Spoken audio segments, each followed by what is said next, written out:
ఇలా ఎట్లున్నారు మంచిగున్నారా? ఏం చేస్తున్నారు అంతా? నా వాయిస్ విని భయపడకుర్రి, ఎందుకంటే నాకు కోల్డ్, దగ్గు, జలుబు అయిందనమాట. ఇంకా నేనైతే ఈ వీడియోస్ కూడా చేయట్లేదు, మినీ వ్లాగ్స్. అందుకోసమే వాయిస్ బాగాలేదని.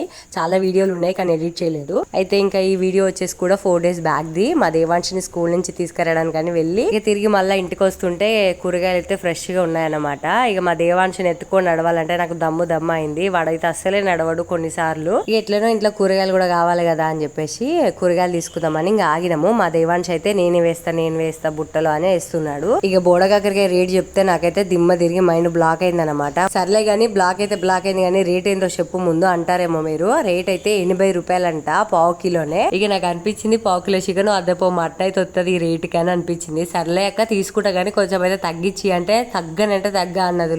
అరే ఒకప్పుడు ఉట్టిగిన పొలాల పొంటి దొరికేటి మా అమ్మ వాళ్ళు పత్తెర పోయినప్పుడు కానీ వాటి కోసం పొలం పల్ల పోతారు కదా, అట్లా దొరికాయి అనమాట. ఇక నేనైతే క్యారెట్ ఇక దానిమ్మకాయలు తీసుకొని ఇంటికైతే వచ్చేసిన. లైక్ చేయర్రి జర నా వీడియోని.